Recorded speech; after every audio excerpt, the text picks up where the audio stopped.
Magandang araw mga tol, balikan natin ang naging payag ni Coach Freddy tungkol kay Mayweather. Sabi ni Coach Freddy sa isang interview, magaling daw na boxer si Mayweather, ngunit napaka-boring daw lumaban. Sa katunayan, 2 beses na raw nakatulog si Coach Freddy sa mismong laban ni Mayweather. He's good, yes, but he's boring.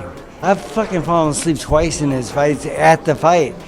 Ibig sabihin pala mga tol, kahit magaling ka, kung hindi entertaining ang estilo, talagang ulats pa rin sa maraming fans. Pero maraming pros and trainer na po ang nagsabi na hindi natutuwa sa galawan ni Floyd.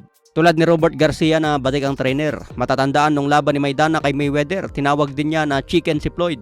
Kaya Amerikano rin ang nagbansag kay Mayweather na chicken o manok ang estilo. Pero hindi rin maitatago na sobrang husay ni Floyd mga tol. Kung boring ang usapan, siya pa rin ang may hawak sa biggest pay-per-view sa boxing history. Ibig sabihin po niyan, effective pa rin ang galawan kahit boring. Dahil maraming fans ang handa magbayad ng malaki para makitang matalo o mahuli ang isang manok. Kung baga 50% gusto makitang manalo si Floyd.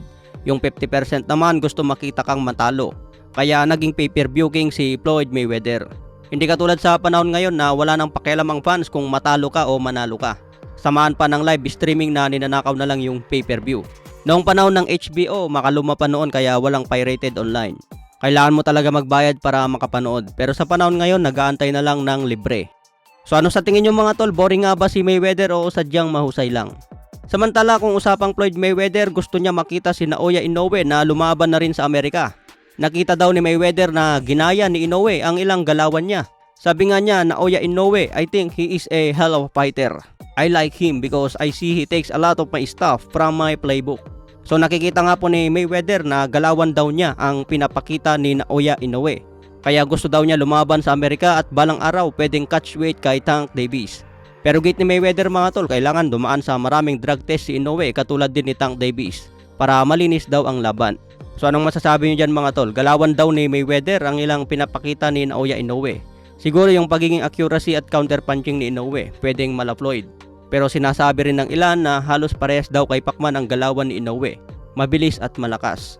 Sa iba pang balita, Tim Tszyu ng Australia kasado ng laban kontra Brian Mendoza. May kartadang 22 wins, 16 KOs, may 2 talo. Ito ang tumalo kay Inferno Tower sa pamamagitan ng knockout.